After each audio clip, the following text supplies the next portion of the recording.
이 시간 예배의 자리로 나오신 여러분에게 주님의 크신 은혜와 평강이 있기를 기원합니다. 오늘 말씀은 과부와 불의한 재판관의 비유라고 알려진 말씀이에요. 주제는 1절 말씀에 나와 있는 것처럼 기도입니다. 늘 기도하되 낙심하지 말 것을 비유로 말씀하셨다라는 거예요. 이 비유에는 두 사람이 나옵니다. 불의한 재판관과 과부입니다.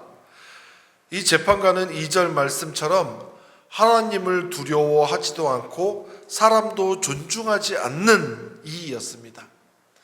옛 성경에서는 존중하지 않는을 무시하는 이라고 번역을 했어요. 현재 대한민국을 보면 이 재판관과 비슷한 사람들이 많지요.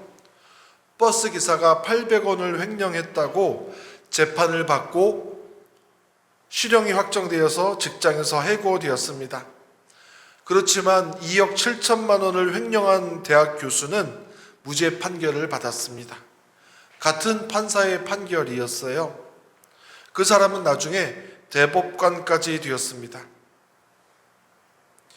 이 불의한 재판관이 하나님을 두려워하지 않는 사람이라고 나와 있는데요. 하나님을 두려워하지 않는 사람은 어떤 사람일까요? 자신이 하나님이라고 생각하는 사람입니다.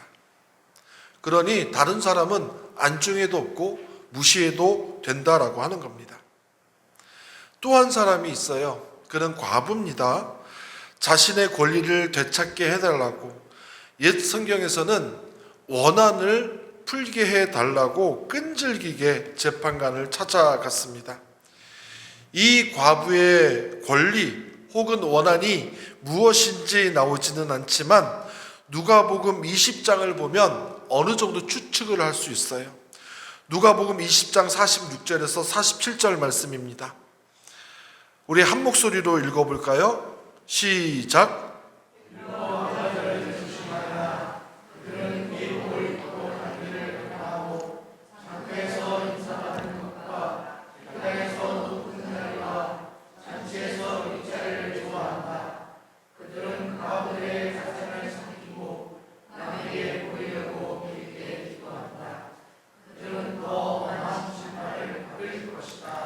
아멘.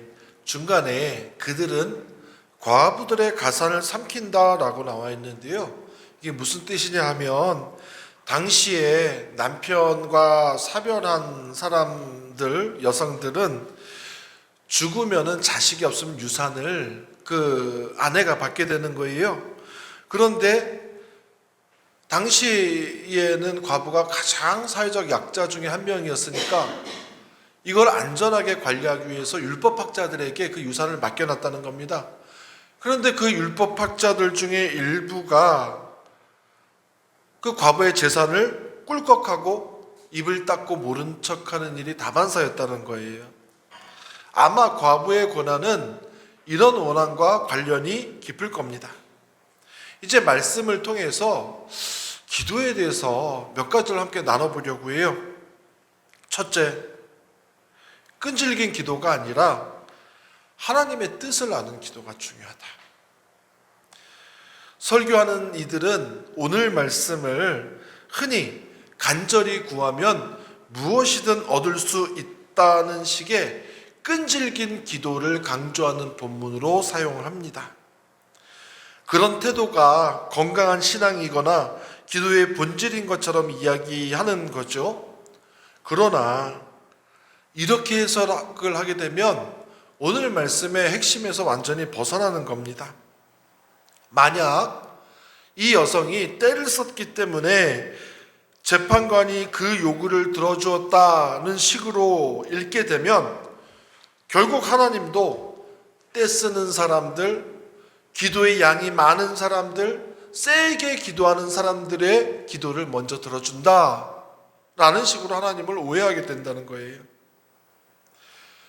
이걸 자칫 잘못 해석하면 과부는 하나님께 기도하는 우리고 불의한 재판관은 하나님이다라는 도식에 도달하게 됩니다. 끈질기게 기도하고 하나님의 바짓가랑이를 잡고 흔들고 하면 불의한 재판관처럼 하나님도 이 기도를 들어주신다? 그건 잘못된 해석이라는 거예요. 예수께서 이 비유를 통해서 말씀하고자 하시는 것은 하나님은 어떤 분이시냐입니다. 불의한 재판관은 줄곧 자신을 찾아와서 자신의 원한을 풀어달라, 권리를 찾아달라라고 여성이 매달리니까 귀찮아서 성가셔서 그 청을 들어주었다라는 거예요. 그런데 하나님은 그런 분이 아니라는 겁니다. 우리가 때를 쓰고 기도를 이만큼 쌓고 해서가 아니라 하나님 당신의 본성이 사랑이시기 때문에 우리의 기도에 응답해 주신다는 거예요. 오늘 교회력 구약 말씀은 창세기 야곱이 하나님과 씨름하는 장면입니다. 이 야곱이 어떤 사람이에요? 형 에서의 장자권을 가로채서 평생 동안 도망자 신세로 살게 되잖아요. 어느 정도 삶의 기반이 마련이 되고 안정이 되자 이제 형 에서에게 용서를 청하기 위해서 고향으로 돌아갑니다. 그러다 야복강 나루만 지나면은 저 멀리 고향이 있는데 아내와 자식과 소유를 다 먼저 보내고 야곱은 그날 밤에 거기서 노숙을 하게 됩니다. 근데 어떤 사람이 나타나요? 낯선 사람. 그래서 그 낯선 사람을 붙들고 씨름을 합니다. 나중에 보니까 그 사람이 하나님이었어요. 엉덩이 뼈가 다치는 부상에도 새벽까지 씨름하던 야곱은 결국 하나님의 항복을 받아냅니다. 하나님이 야곱에게 이스라엘이라는 이름을 지어 주시면서 그 뜻을 이렇게 설명해요. 하나님과 겨뤄서 이긴 사람, 이스라엘. 그런데 어떻게 사람이 하나님과 싸워서 이길 수 있습니까? 아니죠. 사람이 야곱이 이긴 것이 아니라 하나님이 져준 거예요. 어슴풀에 해가 뜨면서 야곱이 그 사실을 깨닫습니다. 맞네. 내가 이긴 줄 알았는데 사실은 하나님이 져준 거였네. 내가 하나님의 얼굴을 직접 뵙고도 목숨이 이렇게 붙어 있구나라고 하면서 그곳 이름을 브니엘이라고 합니다. 브니엘의 뜻은 하나님의 얼굴입니다. 야곱이 그날 밤에 하나님의 얼굴을 봤다는 거예요. 근데 구약에 보면 뭐라고 되어 있습니까? 하나님의 얼굴을 보는 사람은 다 죽을 것이라고 나와요. 그런데 야곱은 죽지 않았습니다. 하나님이 스스로 약속을 깨신 거예요. 하나님이 야곱에게 져주신 거예요. 이것이 인간을 사랑하는 하나님의 방식입니다. 우리가 기도해서가 아니라 때를 써서가 아니라 이 세상을 창조하기도 전에 나를 선택하셨고 나를 선택하셨는데 반려견 정도가 아니라 인형 정도가 아니라 노예 정도가 아니라 자유인으로 살도록 우리를 창조하셨단 말이에요. 그런데 자유인으로 살면서 자유의지라는 것을 가지고 있다가 만약 그 자유의지로 얘가 죄를 지면 어떡하지? 그것도 생각을 하셨다라는 거예요. 그렇게 전남병이 만약 죄를 짓게 되면 죄의 삭은 무엇입니까? 사망이잖아요. 그런데 얘를 죽이는 대신 내 아들의 핏값과 맞바꿔야 되겠다라고 생각하신 게 창세전이라는 거예요. 에베소서 1장 말씀이 그겁니다. 3절에서 7절 우리 다 같이 읽어볼까요? 시작.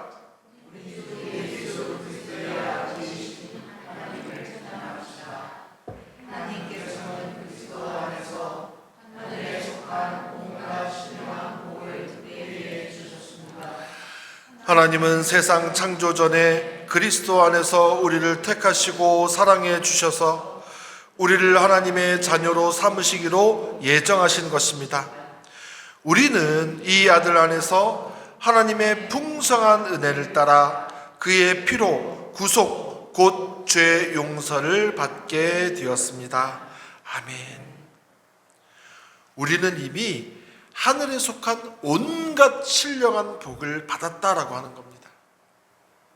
기도는 이 신령한 복을 이미 받았다, 세상 무엇과도 바꿀 수 없는 생명을 받았다라고 하는 것을 깨닫는 거라는 거예요. 기도는.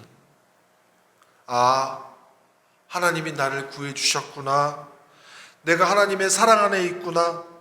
세상 누구도 하나님의 사랑에서 나를 끊을 수 없구나.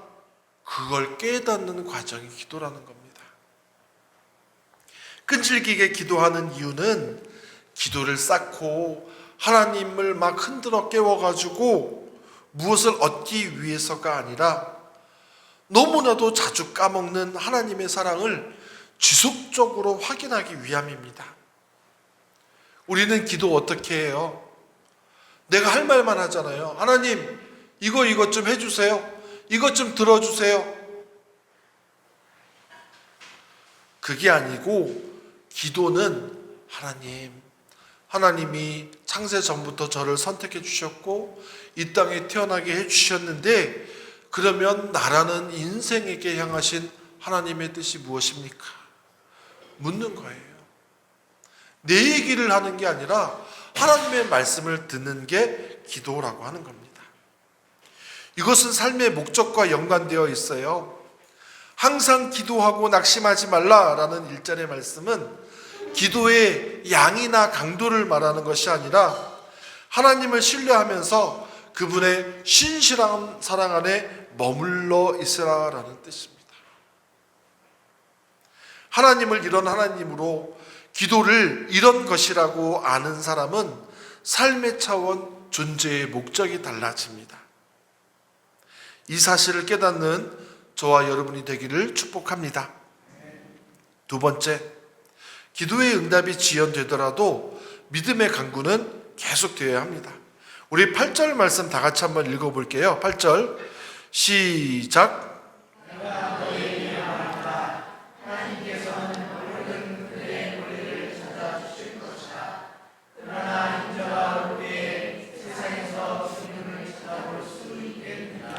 아멘. 이 말씀이 무슨 뜻일까요? 어떤 때는 기도의 응답이 즉각적이기도 하지만 어떨 때는 인자가 올 때가 어느 때입니까? 인자는 예수님을 말씀해요. 예수님이 다시 온다라고 하는 것은 재림의 때입니다. 그러니까 예수님 재림하실 때까지도 기도가 이루어지지 않을지도 모른다라는 말씀이에요. 아니, 내 욕심을 구하는 기도도 아니고 하나님 나라의 유익을 구하면서 하나님의 뜻이 이 땅에 이루어지기를 원하면서 하는 기도인데 안 이루어지는 경우도 있다는 거예요. 왜 기도 응답이 미뤄질까요? 왜 자꾸 지연될까요? 하나님의 뜻은 무엇일까요? 제가 5가지 정도를 말씀드리고 싶습니다. 요한복음 11장에서 마르다와 마리아 자매는 예수님께 주님께서 빨리 오셨더라면 내 오라버니 나사로가 죽지 않았을 겁니다. 원망 섞인 말을 합니다. 예수님이 의도적으로 이틀을 더 머무시고 결국 나사로를 죽은 자 가운데서 살리십니다. 그리고 더 크고 분명한 하나님의 영광을 드러냈어요. 첫 번째 뭐냐? 우리의 기도가 지연될 때 하나님은 응답을 미루시는 것이 아니라 더 큰 목적을 준비하고 계시다라는 겁니다. 그 사실을 알아야 돼요. 중국 대나무는 씨를 심고 4-5년 동안은 눈에 띄는 성장이 거의 없답니다. 하지만 5년째가 되면 6주 만에 15m까지 자라난대요. 그 오랜 시간 동안 그 4, 5년의 시간 동안 땅 속에서는 뿌리가 깊게 자라서 거대한 줄기를 지탱할 힘을 준비하고 있었던 겁니다. 기도 응답이 지연되는 두 번째, 하나님은 우리 믿음의 뿌리를 깊게 내리기를 원하고 계시는 거예요. 다니엘은 3주 동안 금식하며 기도했지만 아무 응답이 없었습니다. 그러나 가브리엘 천사가 나타나서 내가 기도를 시작하던 첫날부터 하나님이 들으셨지만 사탄의 방해로 지체되었다라고 하는 장면이 나와요. 세 번째, 응답이 늦는다라고 해서 하나님이 듣지 않으시는 게 아니에요. 보이지 않는 곳에서 영적 전투와 준비의 과정이 있을 수가 있습니다. 어느 목사님이 이렇게 말씀하셨어요. 하나님은 당신의 아이에게 아직 꽃 피지 않은 장미 봉오리를 주시기도 한다. 하나님은 완전히 피지 않은 꽃을 우리에게 주면서 이렇게 말씀하시는 거예요. 지금은 다 피지 않았지만 언젠가는 가장 아름다운 향기를 내게 될 거야. 기도 지연의 이유 네 번째, 응답이 완전하지 않고 지연되는 이유는 하나님께서 아직 가장 좋은 시기를 기다리고 계시기 때문입니다. 한 아이가 아버지에게 편지를 써서 우체통에 넣었어요. 며칠이 지나도 답장이 오지 않자 아이가 아버지가 내 편지를 안 받으신 걸까 하면서 울었습니다.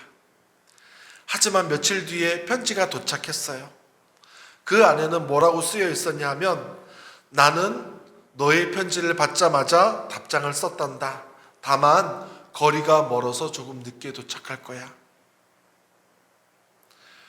다섯 번째, 하나님의 응답은 이미 발송 중입니다. 다만 우리의 시간표가 아니라 하나님의 완벽한 시간표에 따라 도착할 뿐입니다. 이 사실을 알아야 되는 거예요. 왜 기도가 지연되지? 내가 분명히 선한 뜻으로 기도한 건데도 왜 응답이 안 되지? 이 몇 가지를 기억하시면 좋겠어요. 여러분은 어떤 기도를 하고 계십니까? 믿음의 기도를 해야 합니다. 믿음이 없으면 기도하면서도 의심합니다. 믿음이 없으면 기도하면서도 불안해요. 무슨 응답이 있는지 조바심 나고요. 그런 분도 봤어요. 심지어는 금식 기도하면서 배가 고프니까 신경이 엄청 예민해지는 거예요. 믿음으로 하는 기도가 아니기 때문에 그렇습니다. 믿음으로 기도하게 되면 걱정과 근심이 사라지고 소망과 기쁨 속에서 하루를 살아가게 됩니다. 오늘 여러분의 기도는 그냥 단지 떼쓰는 기도입니까? 아니면 믿음으로 하는 기도입니까? 믿습니다 한다고 해서 그것이 다 믿음의 기도는 아니에요. 기도를 하고 나서 마음의 평안함이 넘치고 기쁨이 넘치고 소망을 갖게 될 때 그게 믿음으로 하는 기도입니다. 그래서 예수님이 기도에 대해서 아주 한 절로 너무 분명히 가르쳐 주셨어요. 우리 다 같이 이 말씀을 읽고 말씀을 마치도록 하겠습니다. 마가복음 11장 24절인데요. 여러분 이렇게 기도하시기 바랍니다. 우리 확신을 다 가지고 한 목소리로 읽겠습니다. 시작. 너희가 기도하면서 구하는 것은 무엇이든지 이미 그것을 받은 줄로 믿어라. 그리하면 너희에게 그대로 이루어질 것이다. 아멘. 우리 기도하겠습니다. 하나님, 우리가 기도하면서 그저 마음에 원하는 것을 얻기 위한 그런 기도가 아니라 하나님의 마음을 깨달을 수 있는 기도로 변화되게 하여 주시옵소서. 때로 우리가 기도하는 것이 이루어지지 않고 지체될 때가 있지만 그럴 때 나의 시간표가 아니라 하나님의 시간표를 따라서 살아가는 저희들이 되게 하여 주옵소서. 그래야 해서 우리의 작은 믿음이지만 그 믿음의 기도가 나를 바꾸고 가정을 바꾸고 세상을 바꾸는 기도가 되게 하여 주옵소서. 예수님의 이름으로 기도드립니다. 아멘.